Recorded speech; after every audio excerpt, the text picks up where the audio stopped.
जो चाह रहा है ना तालिबान, वो इस्लामिक लॉ चाह रहा है, इस्लामिक कंट्री जैसे कि सऊदी अरब है। हक की लड़ाई के लिए लड़ना कोई बुरी बात नहीं। दोनों रिश्तेदार हैं एक दूसरे के। तालिबान कोई अलग नहीं है, अफगानिस्तान कोई अलग नहीं है, दोनों अपने को तिया है। शोषण करता था जो गरीब बच्चे थे वहाँ के, बड़े बड़े लोग जो थे वहाँ के, उसको उसने ख़त्म किया तालिबानियों ने। क्या गलत किया? समझाया गया। आधा कपड़ा मत भेजो, मत पहनो, मुंह पे हिजाब लगाओ, बुराइयां होती हैं जी। लड़के का जुनून बढ़ता है, नए नए युवक लोग लड़कों का ये जुनून बढ़ता है। नमस्कार, मैं हूं निकुल तिवारी और आप देख रहे लाइव स्टीज। आप सभी जानते हैं कि अफगानिस्तान पे तालिबानियों ने कब्जा कर लिया है, या जो भी आप देख रहे होंगे आजकल खबर में हर जगह यही चीज़ है, अफगानिस्तान तालिबान हर जगह यही चल रहा है। आइए चलते हैं पटना के मुसलमान से पूछते हैं कि वो इसको किस नज़र से देखते हैं। आप भी जान रहे हैं कि अफगानिस्तान में क्या हो रहा है, तालिबानियों ने किस तरह। तालिबानियों ने 20 साल की जो कुर्बानी जो थी वो आज हासिल कर दिया। वो कुर्बानी देने के बाद हासिल किया है, और वो अपने हिसाब से इस्लामिक रूल्स के हिसाब से, कुरान हदीस के हिसाब से वो चल रहा है, समझा। वो चलने के बाद वो आज कामयाब है। अब बहुत जल्दी हो गया, उसके हिसाब से अगर देखा जाए तो वो अपने हिसाब से सही चल रहा है। लेकिन अगर वो इसकी ज़्यादती महिलाओं पर, बच्चों पर अगर करता है वो गलत है। इस्लाम भी कहीं से परमिशन किसी भी धर्म में नहीं देता है कि किसी आदमी पर, किसी औरत पर आप ज़्यादती कीजिए, उसकी हत्या कीजिए। जाति और हत्याओं की भी आपने खबर सुनी होगी कि कुछ दिन पहले वो तालिबानियों ने क्या कुछ किया, लेकिन आज वो उनका कहना है कि महिलाओं का इज्जत करना। कहीं कहीं रिपोर्ट आया है, ये सच्चाई कितनी % है मुझे नहीं पता, लेकिन वो खुद कहते हुए भी सुने गए हैं कि जो भी महिलाएं हैं, जो भी स्कूल में, कॉलेज में, दफ्तर में काम कर रही हैं, वो तमाम लोग अपने काम में रहें, लौटें, असुरक्षित हैं वो हमारी तरफ से, किसी को कोई दिक्कत है। लेकिन वो हमको हिजाब में होना चाहिए, हिजाब का मतलब निकाब में रहना चाहिए। इस्लाम के रूल्स में क्लियर ये लिखा हुआ बुक्स में कि हर मुसलमान औरतों को हिजाब में रहना है। चलिए एक सवाल पूछूंगा बीच में, जैसे कि आपने कहा कि हिजाब में रहना है, बुरखा में रहना है। वो जो चाह रहा है ना तालिबान, वो इस्लामिक लॉ चाह रहा है, इस्लामिक कंट्री जैसे कि सऊदी अरब है। सऊदी अरब ही एक कंट्री है जो वहाँ इस्लामिक लॉ है, ठीक है। इस्लामिक कंट्री का मतलब हो गया इस्लामिक लॉ, कुरान हदीस के हिसाब से, जो कुरान हदीस में जो होता है उसी हिसाब से उस कंट्री का कानून होगा, संविधान उसी हिसाब से चलेगा। यही चीज़ तालिबान चाह रहा है। तालिबान अगर चाह रहा अपने हिसाब से तो वो अपनी कंट्री हासिल कर चुका है।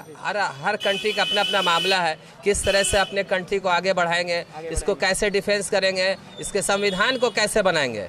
हर कंट्री ने, तालिबानियों ने तो अफगानिस्तान पे कब्जा कर ही लिया। हाँ, लगभग कर लिया, 75% कर लिया है। आज एक सवाल पूछूंगा, जैसे कि आपने कहा कि कुरान में लिखा हुआ है कि बुरखे में रहना है, या फिर जो भी क्या बोले थे आपने, हिजाब में रहना है। तो अगर ये सब सही है, तो महिलाएं, लोग, मुस्लिम हो, हिंदू हो, कोई भी हो जो अफगानिस्तान में हैं, वो भागे क्यों? वो डर के मारे भागे। देखिए, किसी भी कंट्री में कोई भी पार्टी हो, किसी भी धर्म का हो, किसी भी एक और 100% नहीं आ सकते हैं। ये कहीं भी आप भी जान रहे हैं, कहीं पार्टी पॉलिटिक्स में भी ले लीजिए, 100% वोट कास्ट होता है क्या?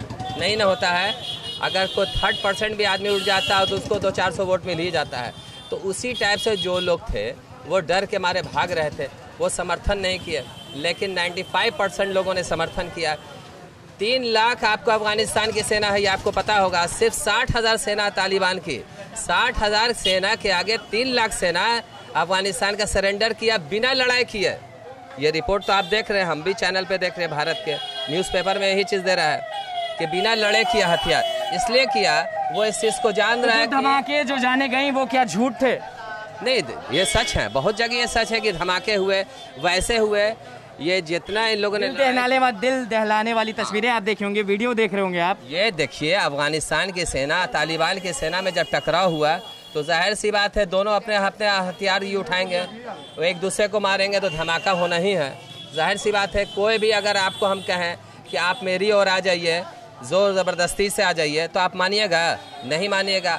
आप भी अपने डिफेंस के लिए हथियार उठाइएगा, हथियार चलाने में मजबूर हो जाइएगा। तालिबानियों के लिए वो क्या शब्द बोलेंगे और अफगानिस्तान के लिए क्या शब्द बोलेंगे? अफगानिस्तान के लिए ही बोलेंगे कि संविधान जो कह रहा है अपने अपनी कंट्री को, उसको आप लोग फॉलो करें।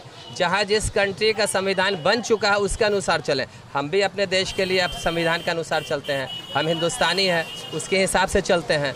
जो हमारे देश का संविधान कहता है उसके हिसाब से काम करते हैं। करने के लिए मशवरा देते हैं सभी भारतीयों को हम लोग। देखिए, अफ़गानिस्तान की जो बात है, हर देश को ये हक है कि वो अपने अपने हिसाब से अपना कानून बनाए और अपना मुल्क अपने हिसाब से चलाए। तो तालिबानियों ने जिस तरह से किया है ये चीज़, आपने भी देखा कि महिलाओं के साथ उन्होंने क्या किया, जो भी उन्होंने, आप किस नज़र से उसको देखते हैं? मैं बता रहा हूँ, एक्चुअली जो भी जितने भी न्यूज़ हैं, न्यूज़ चैनल पे जो भी टेलीकास्ट किया जा रहा है, एक्चुअली वो फैक्ट नहीं है, उसमें इंक्रोचमेंट है, वो झूठ है। हमको बोलने दीजिए। बिल्कुल बिल्कुल, जो चीज़ें उनकी अफ़गानी लैंग्वेज में है, आप उसको ट्रांसलेट करके हमको पेश कर रहे हैं। आपको हमको तो मालूम नहीं अफ़गानी लैंग्वेज, आप ट्रांसलेट जो करके कह रहे हैं उसमें बहुत ज़मीन आसमान का फ़र्क है। एक्चुअली किसी भी देश में जो भी कानून बने, बस एक शर्त ये होनी चाहिए कि मानव अधिकार का उल्लंघन नहीं होना चाहिए। मानव अधिकार हर देश में अपने जगह पे कायम दायम रहनी चाहिए। हमारे कंट्री में भी कई जगह मानव अधिकार का उल्लंघन होता रहा है, हर रोज़ न्यूज़ चैनल और मीडिया में ये सारी खबरें आती रहती हैं। तो हम क्या कर लेते हैं, हम तालिबान की फिक्र कर रहे हैं, हमारे मुल्क में खुद क्या हो रहा है? आप हैं कहाँ सर? आप देखिए, हर रोज़ मॉब लिंचिंग हो रही है, हर रोज़। क्या कर रहे हैं हम लोग? क्या स्टेटमेंट्स आ रहे हैं? स्टेट गवर्नमेंट क्या कर रही है? केंद्र सरकार क्या कर रही है? हम खुद अपने देश में ढाक के 3 पात हुए हैं, हम तालिबान की फिक्र में लगे हुए हैं। हक की लड़ाई के लिए लड़ना कोई बुरी बात नहीं, चाहे हम लड़े, आप लड़े, दुनिया का कोई आदमी लड़े, लेकिन जो हमारे भारतीय वहाँ हैं उनको, तालिबानियों को सुरक्षा की पूरी गारंटी देनी होगी। इसलिए कि हम मजहब में, जात में, सब में बटे हुए हैं, लेकिन हैं तो इंडियन, हैं तो भारतीय। इसलिए मेरा नज़रिया यही कहता है कि हम पहले हिंदुस्तानी हैं, तब उसके बाद मुसलमान हैं, हिंदू हैं, सिख हैं। पहले हिंदुस्तानी हैं, इसके बाद कोई और है। लेकिन उन्होंने क्या किया उससे हमको कोई मतलब नहीं। जो हमारे भारतीय हैं, जितने भी लोग हैं, उनके साथ व्यवहार अच्छा करें, अगर वो आना चाहते हैं तो लौटाएं, बस यही मेरा कहना, और ज़्यादा क्या कहें। तालिबान का जो हो रहा है कि तालिबान ने काबुल पर कब्ज़ा किया, अफ़गानिस्तान पर कब्ज़ा किया, मेरी जहाँ तक जानकारी है कि वो वही लोग हैं जो काबुल के ही थे और अफ़गानिस्तान के ही थे, लेकिन 20 साल पहले अमेरिका के युद्ध की वजह से उन लोग वहाँ से भाग गए थे अपना मुल्क छोड़कर। जो आज किसी कारण अमेरिका जब अपनी फ़ोर्स को हटाई है, तब फिर वो अफ़गानिस्तान में वो लोग आए हैं। और अभी तक तो हम लोगों ने ऐसा कोई घटना नहीं देखा कि किसी को उन्होंने मारा हो या किसी औरत के साथ बदतमीज़ी किया हो। लेकिन आपके चैनल के माध्यम से मैं यही कहूँगा कि तालिबान जो भी वहाँ करे, हम भारतीयों के जो लोग वहाँ हैं उनको सुरक्षित हम लोग के वतन आने दें। आप उसको क्या कहेंगे? आपने वो वीडियो भी देखा होगा कि किस तरह से डर के मारे लोग एरोप्लेन पे चढ़ रहे हैं। 2 लोग, आपको अगर मालूम हो, चक्के पे थे और ऊपर से गिर गए जी।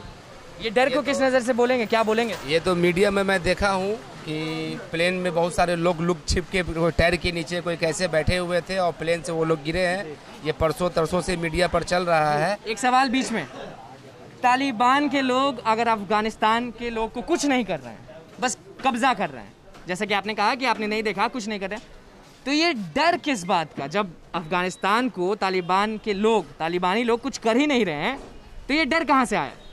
मैं तो अभी बराबर न्यूज़ देखता हूँ, जितने नेशनल चैनल हैं मैं देखता हूँ, किसी चैनल पर मैं ये नहीं देख रहा हूँ कि तालिबान किसी अफगानी पब्लिक को मार रहा है या किसी अफसर को उसने मार दिया हो या कि वहाँ के कोई बड़े नेता को मार दिया हो।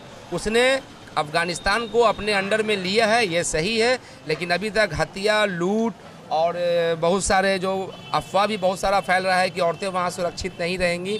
मैं तो वैसा नहीं अभी तक किसी न्यूज़ में देखा हूँ कि किसी औरत के साथ बदतमीजी हुआ हो या किसी औरत की इज्जत लूटी गई हो। वो घरेलू मामला है उन लोग का। दोनों रिश्तेदार हैं, वो बाहर से, दुबई से या इराक से या ईरान से नहीं आए हुए हैं, वो दोनों अपने गोतिया हैं। तो अपने से अफगानिस्तान डर क्यों रहा है, भाग क्यों रहा है? भाग गया डर से। अमेरिका का गुलाम था, वो अपना मुल्क छोड़ के चला गया।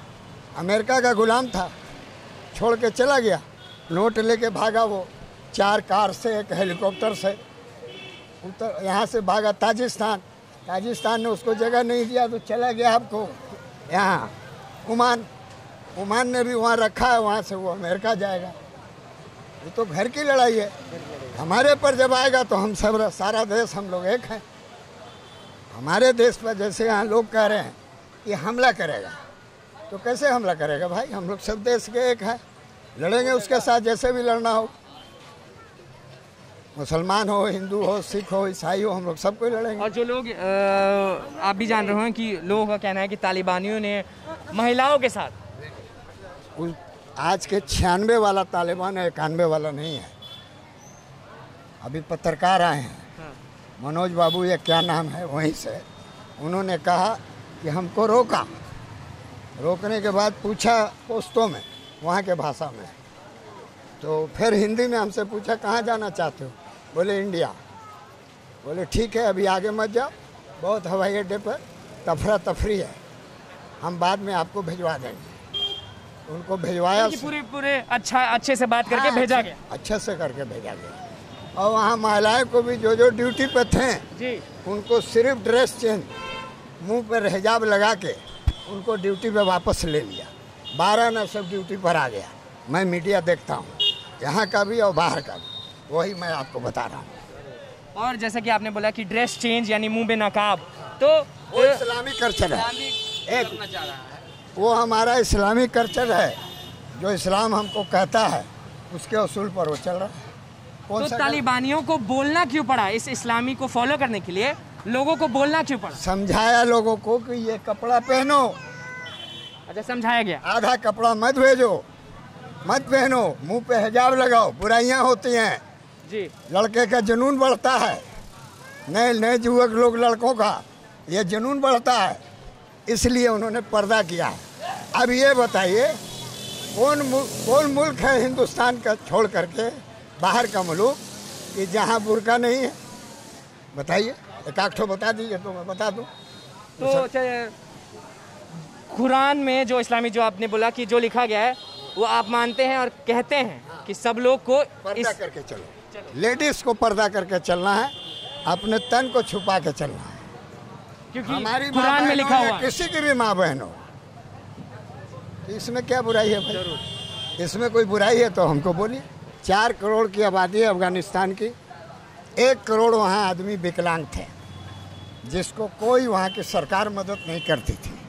वो सब तालिबान के पास चले गए, मजबूरी से गए, भूख से गए, अपने मजबूरी से गए, उन्होंने गले लगाया, पैसा दिया, और आज वही लोग मदद करके तालिबान को कब्जा करवा दिया अफगानिस्तान। कौन सा बुरा हुआ? लोग अपने ही है यहाँ पे, हैं? लोग अपने अपने लोग हैं, दोनों रिश्तेदार हैं एक दूसरे के। तालिबान कोई अलग नहीं है, अफगानिस्तान कोई अलग नहीं है, दोनों अपने गोतियाँ हैं, एक दूसरे के रिश्तेदार हैं वो। तो कौन सा गलत किया है उन्होंने? 1 करोड़ विकलांग थे, विकलांग इसलिए कह रहा हूँ, मजबूर, वहाँ गरीबों को, मतलब मजबूर, देह हाथ से नहीं, पैसों से, भूख से, हर चीज से उनके बच्चों का शोषण करता था अफगानिस्तान। हाँ, शोषण करता था। जो गरीब बच्चे थे वहाँ के, बड़े बड़े लोग जो थे वहाँ के, उसको उसने ख़त्म किया तालिबानियों ने। क्या गलत किया? क्या गलत किया बताइए हमको? यहाँ अफवाह फैलाते, ऐसे कर दिया, वैसे कर दिया, फलाना कर दिया, कहाँ कर दिया, किधर कर दिया? आपके हिसाब से जो तालिबानियों ने किया वो एकदम सही है? एकदम अपने इस्लाम के हिसाब से जो किया ठीक किया, और जो गरीबों पर जुल्म हो रहा था वो ठीक किया। उन्होंने ठीक किया, उनको गले लगाया, उनको पैसा दिया, कौड़ी दिया, जंग लड़ के ले लिया उसने। आपको काबुल को जंग नहीं ने लड़ा, अपने आप हवाले कर दिया। क्यों भाग गया हेलीकॉप्टर से? क्यों रुपया लेके भाग गया हेलीकॉप्टर से, कार से? ये हमको जवाब दीजिए आप। और ये जो अफगानिस्तान के लोग जो डर के मारे भाग रहे हैं, डर नहीं, सब उसने कह दिया माफी, सबको माफी, माफी, सबको माफी। हाँ, सबको माफी। जितनी लेडीज काम करती थी, जितनी भी आपको स्कूलों में, कॉलेज में, ऑफिस के अंदर, सबको कहा कि मुंह पे हिजाब लगा के आ जाओ। बस ये सब फॉलो करना पड़ेगा। हाँ, ये सब तो उसका है, तो फॉलो किया। ये है तो गलत। हम लोग इंडिया में रहते हैं, पहले इंडिया है हम लोग के लिए, बाद में ही कुछ और है बस। मतलब कि इसको आप नज़रअंदाज, मतलब कि आप इस पे कुछ बोलना ही नहीं चाहते? नहीं नहीं, पहले हम लोग के लिए इंडिया है, बाद में दुबई, सऊदी कुछ हो अलग चीज़ है, फर्स्ट इंडिया। First India. तो आपने सुन ही लिया कि पटना के मुसलमान ने अफगानिस्तान और तालिबान के मुद्दे पे क्या कहा। तो बस लाइव सिटीज़ के साथ बने रहे, हमारे चैनल को सब्सक्राइब करें, फेसबुक पेज को लाइक करें। धन्यवाद।